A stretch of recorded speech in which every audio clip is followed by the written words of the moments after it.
Bom, vou fazer um vídeo aqui desse Dodge Charger LS74, um carro que ficou meio pronto hoje, né? A gente foi buscar o carro, mas acabou pegando alguns defeitos aí que não poderiam ter passado. Então a gente não pode... Loucura da minha cabeça, né? Podia fazer o vídeo e 99% das pessoas não iam perceber os pequenos defeitos que passaram no carro. Mas eu gosto de fazer o vídeo do carro só quando ele está, pelo menos na minha cabeça, 100% pronto, né? Mas nem por isso a gente vai deixar de fazer um vídeo falando um pouco deste carro, contando um pouco de como esse carro veio parar na coleção, e um pouco das dificuldades aí que a gente tem no processo de restauração, e também contando um pouco da história de como é que a gente conseguiu montar um acervo de Dodges nacionais de modelos raros, né? Como é o caso desse Charger LS74, né? Começando pelo final, então, né? O Dodge Charger LS74 é um carro bastante raro. A gente conhece poucos sobreviventes, né? E a maioria deles, hoje muitos foram restaurados, mas a maioria deles bem descaracterizados, né? E na história desse carro a gente entende o motivo pelo qual ele acabou ficando um carro relativamente raro, né? Se você pegasse 1971, quando a Chrysler apresentou o Dodge Charger e Dodge Charger RT, o Dodge Charger era um carro mais barato, né? Podemos até ilustrar aqui.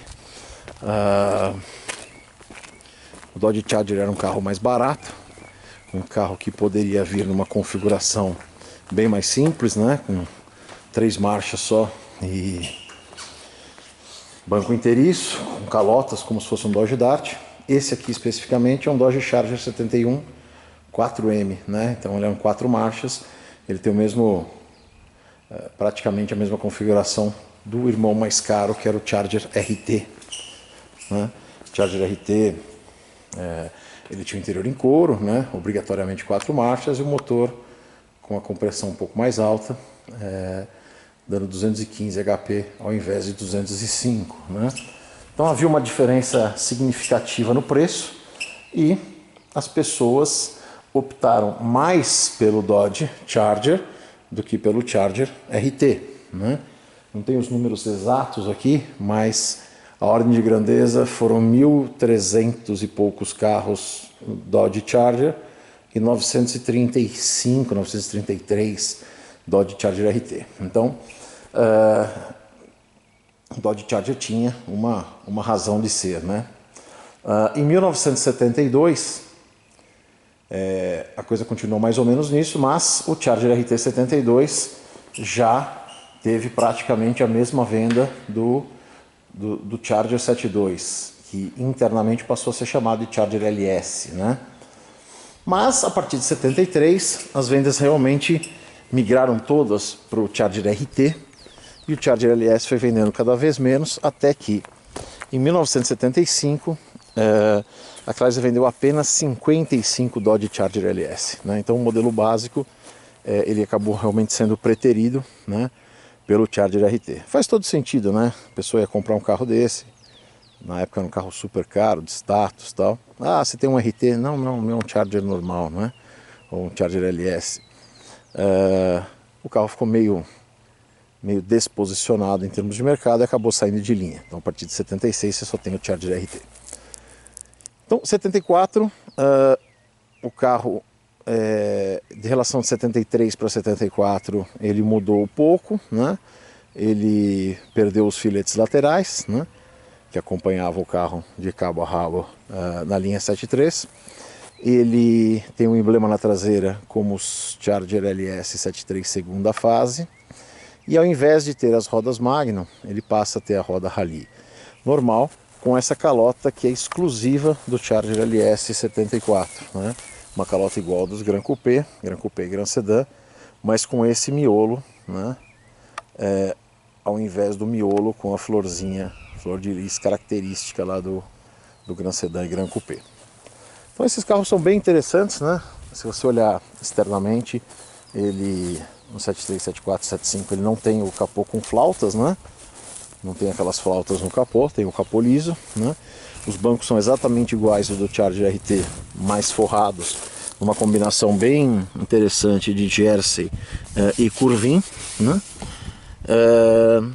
Tem as laterais de porta iguais às dos Gran Coupé, com essa flor estampada no bandô, e o motor de 205 HP ao invés de 215, né?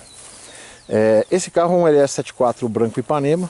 A gente colocou no canal, não tem muito tempo, o vídeo de um Charger LS74 preto, né? Então um é o raio-x do outro aí praticamente, né? Não seria um raio-x, senão o teto tinha que ser invertido também. Mas um branco e um preto. E esse branco tá com a gente há 12 anos, né?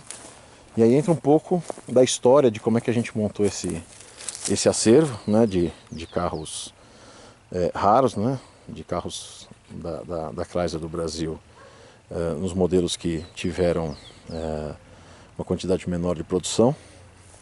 E que é mais ou menos o seguinte: a gente sempre acompanhou, né, desde moleque, nos anos 80 e tal, a gente sempre acompanhava através das revistas, tal, o que acontecia desde o final dos anos 70, para falar a verdade, quais eram os modelos e a apresentação na 4 rodas sempre em setembro, outubro do ano anterior, né?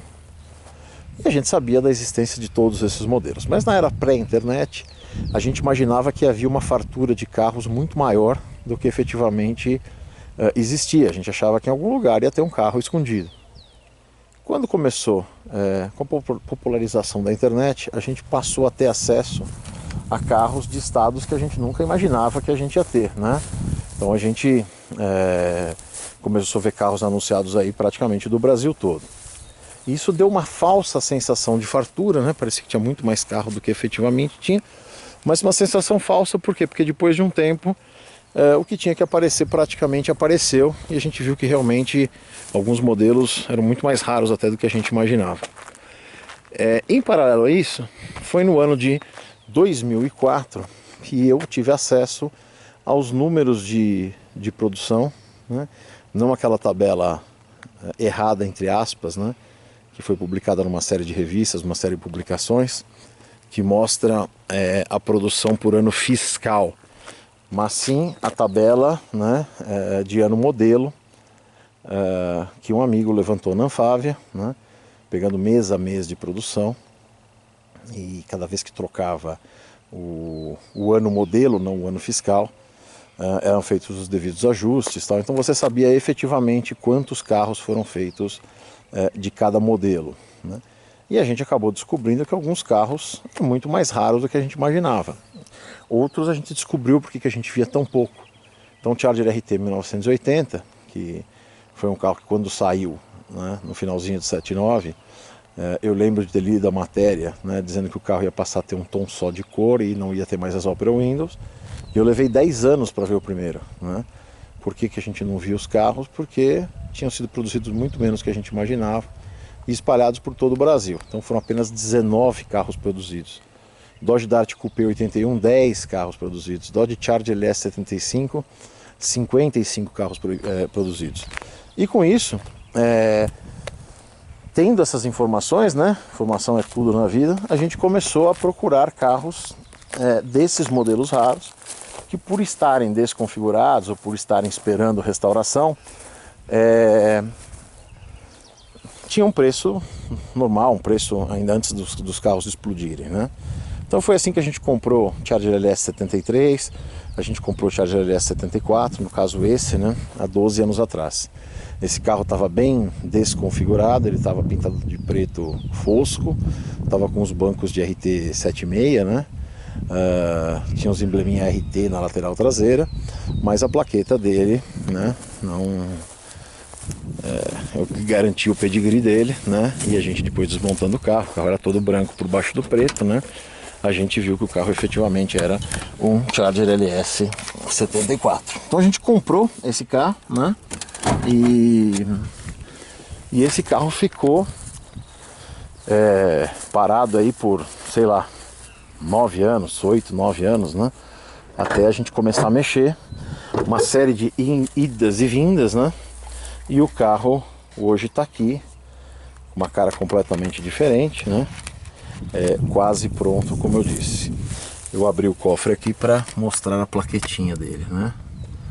Então a plaqueta dele mostra aqui LS23, que é o Charger LS, ano 74, cor W2, que é o branco Ipanema, né?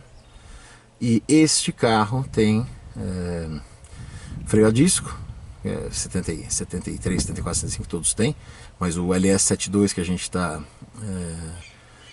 está restaurando não tem, né? Câmbio mecânico de 4 marchas, a letra M, e o vinil que todos tinham que ter, né? Chassi 65633. Então a gente comprou esse carro, a gente guardou esse carro por 8, 9 anos, até chegar a hora de restaurar ele, né?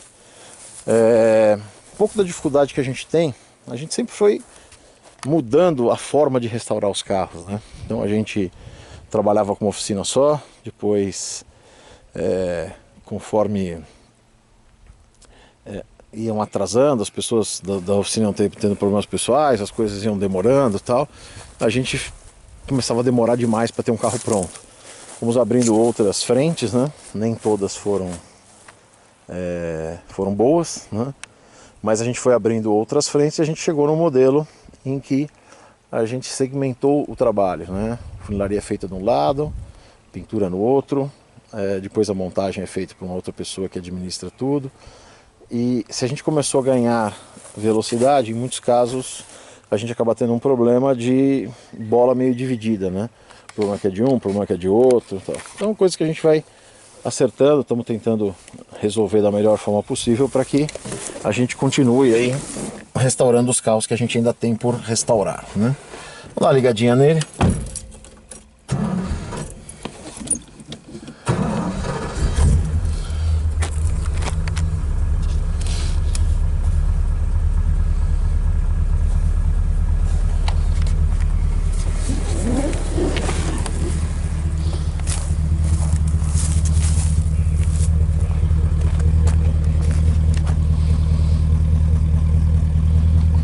Logo que a gente gosta de ouvir, né?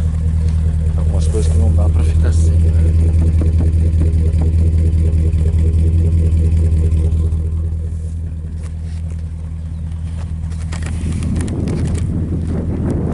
Mas é isso aí. Hoje em dia ainda aparecem alguns carros interessantes, né? Pra quem quer começar uma coleção hoje, mas é cada vez mais difícil comprar num preço razoável, né? Então, quem vai querer montar uma coleção de Dodges hoje, inexoravelmente vai acabar pagando, em muitos casos, mais do que o carro vale, né? Mais que o carro vale em que sentido? Você vai acabar pagando um preço em que você compraria um carro, sei lá, dos anos 90, bem mais interessante, bem mais fácil de usar, né? Vamos dar exemplos, né? A pessoa para comprar um Dodge Charger RT para restaurar pode pagar o preço de uma pequena coleção de V8 dos anos 90, né? Então dá para o cara ter uma Dakota V8, uma Dakota V8, um Camaro geração 4 e um Mustang daqueles 95 que veio a rodo, né? Todos os V8 das 3 principais marcas americanas, né? Praticamente no preço de um Charger RT nacional para restaurar. E são carros bem legais, são V8s, estamos falando de 318, 350, 302, né? São V8s antigos, mas com eletrônica, com injeção eletrônica, que para mim é a configuração mais legal que tem, né? Falamos isso em algum outro vídeo aí. Então ainda dá para fazer, mas fica cada vez mais difícil. É a mesma situação que eu vivo, por exemplo, com Simca, né? Adoraria ter uma coleção de Simca, mas hoje é a mesma situação, né? Pagar-se-ia tanto por alguns modelos que acaba não fazendo muito sentido, né? Então tá aqui, o carro tem alguns ajustes para fazer, uma série de ajustes para fazer que eu não vou entrar no detalhe agora, são coisas mais relacionadas a alinhamento, montagem de algumas peças e tal, mas que a gente vai conseguir resolver e gabaritar e deixar um dos poucos LS74 sobreviventes aí como ele deve ficar, né?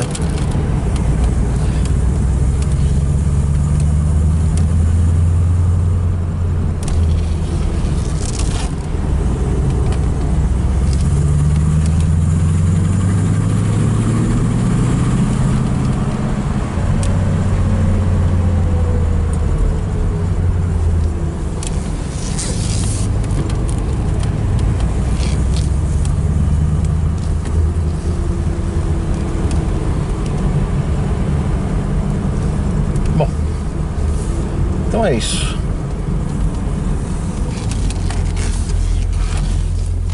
Estamos tentando dar alguma assiduidade aos vídeos do canal. Nem sempre a gente consegue, mas